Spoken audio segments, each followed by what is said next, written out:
वाल्मिक कराडला 7 दिवसांची पोलीस कोठडी, बीड न्यायालयाचे आदेश। संतोष देशमुखांच्या हत्येमध्ये सहभाग आहे की नाही याच्या चौकशीसाठी कोठडी। बीड कोर्टाबाहेर कराड समर्थक आणि विरोधक आमने सामने, दोन्ही बाजूचे वकील देखील आंदोलनात सहभागी। पोलिसांकडून जमावाला पांगवण्यासाठी सौम्य लाठीचार्ज, आंदोलक ताब्यात। हत्येच्या दिवशी वाल्मिक कराडने संतोष देशमुखांना धमकी दिली, तपास अधिकाऱ्यांचा कोर्टामध्ये दावा। अपहरण करून हत्येचा कट रचल्याचा आरोप, कराडने याआधी केलेल्या गुन्ह्यांची यादीही कोर्टामध्ये सादर।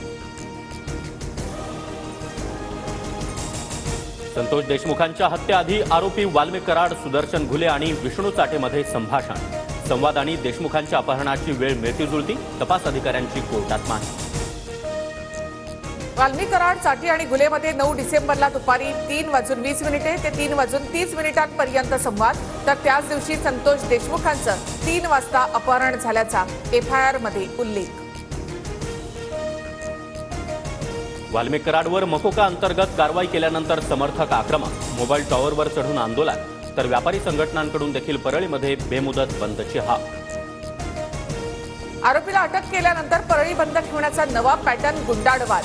आकाचे लोक आले तर मुंबईही बंद करू शकतात, परळीतील बंदवरून भाजप आमदार सुरेश धस यांची टीका।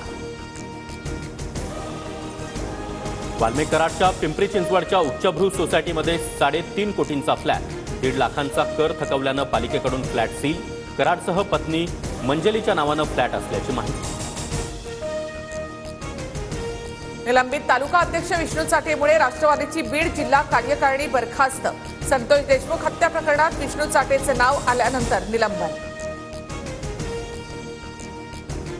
एकमेकांविषयी द्वेष भावना ठेवू नका, महायुतीमधील पक्षांनी एकमेकांमध्ये समन्वय ठेवा, पंतप्रधान मोदींचा आमदारांना सल्ला, जनतेपर्यंत पोहोचून जनसंपर्क वाढवण्याचं आवाहन।